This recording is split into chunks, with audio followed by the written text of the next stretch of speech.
पुण्यातील 4 विधानसभेचा उद्धव ठाकरेंनी आढावा घेतला आहे। कोथरूड, वडगाव शेरी, हडपसर आणि खडकवासला या विधानसभा मतदारसंघांची उद्धव ठाकरे यांच्याकडून माहिती घेण्यात आली आहे। महाविकास आघाडी म्हणून सेना कोणत्या जागांवरती लढू शकते यावेळेस यावर चर्चा झाली आहे। ज्या ठिकाणी महाविकास आघाडीतील मित्रपक्षाचा आमदार असेल तिथे ती जागा त्यांना जाईल आणि पुण्यात सेना 2 जागा लढवणार असल्याची देखील माहिती आहे। महाविकास आघाडी म्हणून कामाला लागण्याच्या पदाधिकाऱ्यांना उद्धव ठाकरे यांनी सूचना दिल्यात। खोटी आश्वासनं देऊन सरसकट कुणालाही पक्षात घेतलं जाणार नाहीये अशा सूचना यावेळेस उद्धव ठाकरे यांनी पदाधिकाऱ्यांना दिल्या आहेत। या संदर्भात रेवती हिंगवे आमच्या प्रतिनिधी आपल्याला अधिक माहिती देत आहेत। रेवती, आपण बघतोय पुण्यातील 4 विधानसभा मतदारसंघांचा आढावा उद्धव ठाकरेंनी घेतला आहे, काय अधिकची माहिती?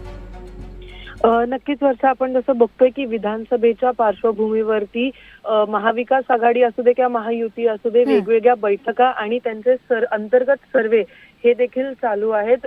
मागच्या वेळेस सुद्धा सुषमा अंधारेंनी 3 मतदारसंघाच्या मागण्या केलेल्या होत्या। आता सुद्धा 4 मतदारसंघाचा आढावा हे उद्धव ठाकरेंनी घेतलेला आहे। कोथरूड, वडगाव शेरी, हडपसर आणि खडकवासला हे 4 जे मतदारसंघ आहेत त्याची मागणी देखील ठाकरे गटाने यापूर्वी केलेली होती। खरं तर असं पण तिकडे म्हणलं जाते की ज्या ठिकाणी महाविकास आघाडीतले मित्र पक्षाचा आमदार असेल तिथे ती जागा त्यांनाच दिली जाईल, परंतु नक्की काय सर्व्हेमध्ये निघते हे देखील पाहणं महत्त्वाचं राहील आणि ठाकरे गटाला किती जागा देण्यात येतील हे देखील पाहणं महत्त्वाचं असेल। वर्षा, निश्चितच रेवती, खूप खूप धन्यवाद तुम्ही दिलेल्या या सविस्तर माहितीसाठी।